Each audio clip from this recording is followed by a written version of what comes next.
I guess it's afternoon still. Good afternoon, everyone. Today we have an opportunity to proceed down a path to advance a very historic and transformative agenda. The President's agenda to build back better and also to pass a bipartisan infrastructure framework, create good-paying jobs across the country, building the infrastructure of our country with mass transit to help clean the air, with safer bridges for safety for the American people, for broadband to help people communicate better, whether it's distance learning, telemedicine, or commerce, or just family relations. There are many other elements in the legislation that are very important to the success of our economy. But in order to build back better, we want to do that and pass the Build Back Better bill. I call it Build Back Better for women because it makes a big difference in being transformative for women in the workplace. We had hoped to be able to bring both bills to the floor today. Some members want more clarification or validation of numbers that have been put forth, that it's top line, that it is fully paid for, and we honor that request. So today, we hope to pass the BIF and also the rule on Build Back Better with the idea that before Thanksgiving, it should take another week or so to get the numbers that they're requesting. I don't know, that's how long it takes. And as we do, then we'll have a Thanksgiving gift for the American people. I do want to thank the Congressional Black Caucus for the creative alternative that they presented today that advances the agenda, to do so in a way that, again, is historic and transformative. With that, I'll yield to the distinguished Democratic Majority Leader, the Majority Leader of the House, Mr. Hoyer. Thank you very much, Madam Speaker, and thank you, Jim Clyburn, for the hard work that you and your whip organization, but you in particular, have put forward in terms of getting the work done. What is the work? The work is two bills. They are the President's vision of a better and stronger America, a more competitive America, an America that reaches out to its working men and women, its families, to its children, to educate them, to seniors, to make sure that they're cared for properly. These two bills will make, as the President says, a generational change for our country. I believe that the votes today to pass the infrastructure bill and to provide for a path forward by adopting the rule for the passage of the Build Back Better legislation will be a giant step forward. And I am absolutely convinced beyond a doubt that before Thanksgiving, the week of the 15th, we will pass the Build Back Better legislation. All members of our caucus have indicated they're for BIF. Almost every member has indicated, and I believe we will have an overwhelming Democratic vote and pass, on our side of the aisle, the Build Back Better legislation. I'd now like to yield to my friend Jim Clyburn, who has been so important in moving this bill forward. Jim? Thank you, Leader and the Speaker, for their vision, getting us to where we are today.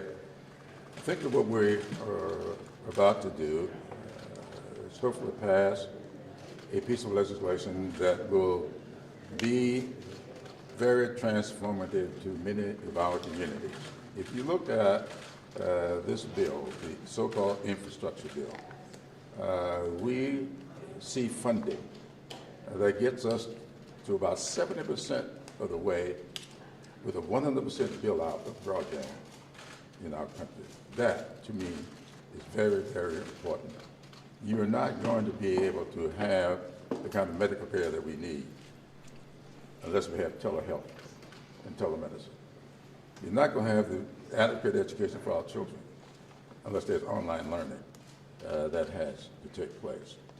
And rural businesses are not going to be able to thrive unless they can have just-in-time delivery of their services and their products.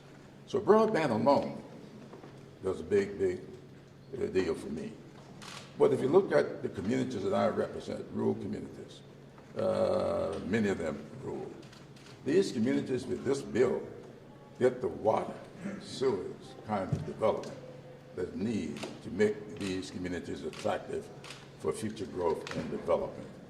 This bill gets us a long ways down that road, and not to mention what it does for our ports.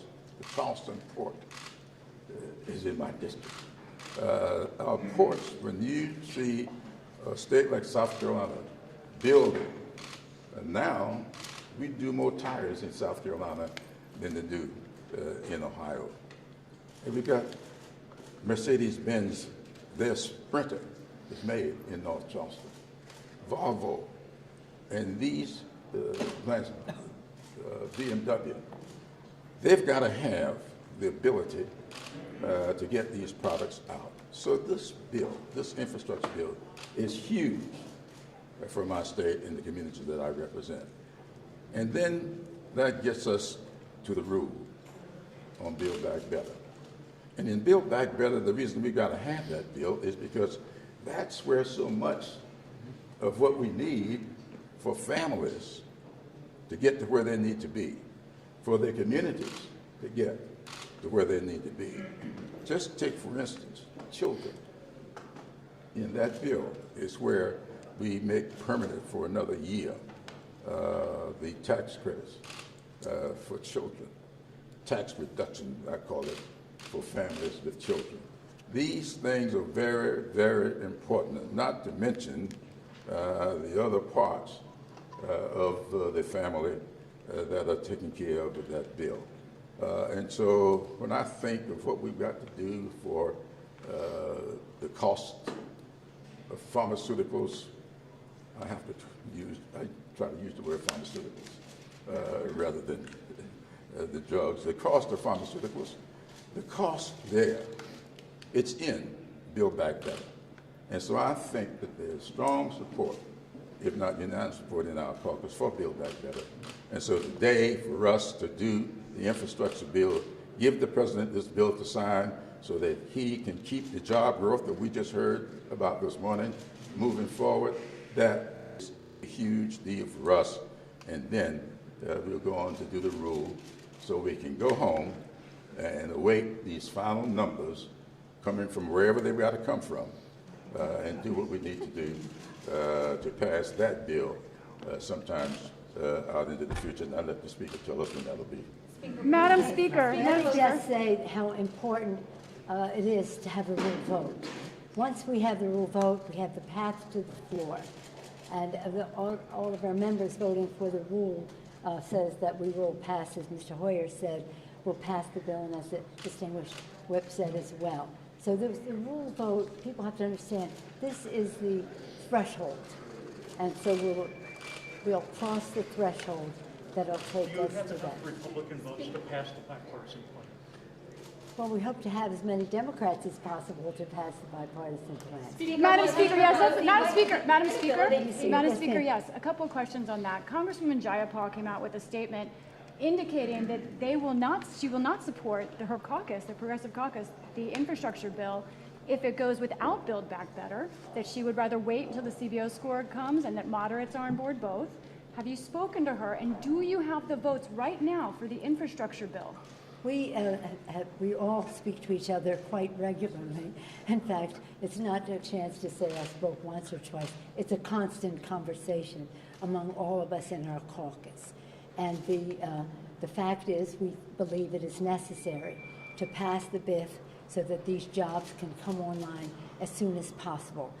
We have waited a while. We had hoped to pass it sooner, but we can't wait too much later for the legislation.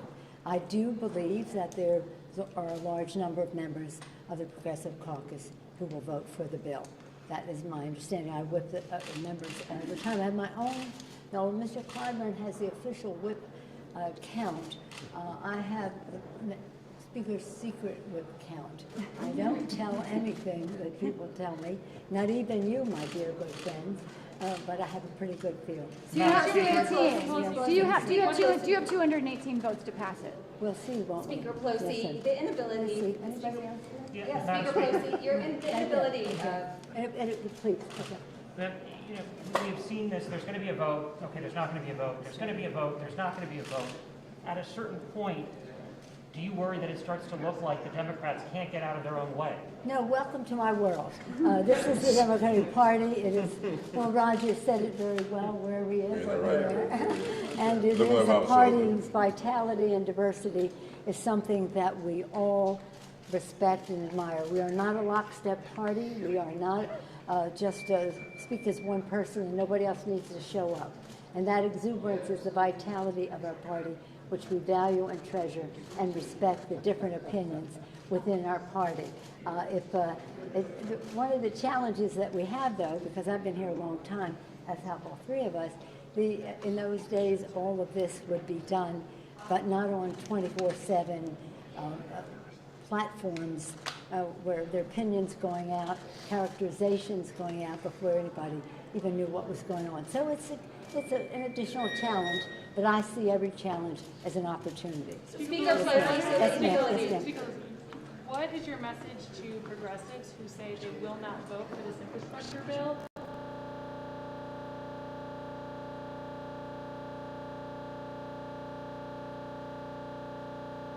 For the reasons that Mr. Hoyer and Mr. Clyburn mentioned. We have to weigh the equities in our vote, each and every one of us. And I hope that it would weigh heavily on them, that American people want to see progress in their communities with job creation. But not only that, what those jobs will create in terms of mass transit to protect the air, water projects to protect the water that their children drink, broadband so that we can have fairness in how people learn and buy and sell and get health care online. The list goes on and on, and it's very important that we pass it. So I hope that they would make a judgment on the merits of the legislation. Speaker Pelosi, the inability of Democrats to pass this today, what does this show to the American people? What inability? The inability to pass the Build Back Better plan. Well, it's not. We're moving the Build Back Better along. This is the first major step.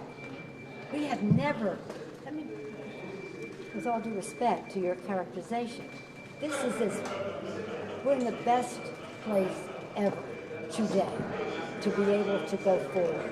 We have not had this level of progress in terms of where we want to build back the BIF, bipartisan infrastructure framework, what's called the Jobs Creation legislation, and the opportunity to have a path to build back better for women. And for women, because there's so much in there that is liberating for women in the workplace, and dads too, who have home responsibilities, whether it's child care, whether it's elder care and home health care, whether it's children learning, parents earning with the child tax credit that helps pay the bills, but in so many ways. And of course, we're very proud of the fact that in this legislation, we have the opportunity for people in the 12 states that did not embrace the Medicaid provisions of the Affordable Care Act to be taken under the Affordable Care Act. This is transformational. And everything I mentioned is supported by Senator Manchin and Senator Sinema. Everything that I just mentioned. There's some things that they may add, subtract, or whatever, but over 90% of the bill was built House, Senate, White House. So if there are a couple things at the end that are different, we'll deal with those. But this is, again, transformative, historic, and again, this is two giant steps forward today. But some voters are saying that the government, the Democrats are unable to get it. No. Well, you watch the vote when it comes up, okay? But some voters think on Tuesday that the Democrats are unable to get anything done. Thank you.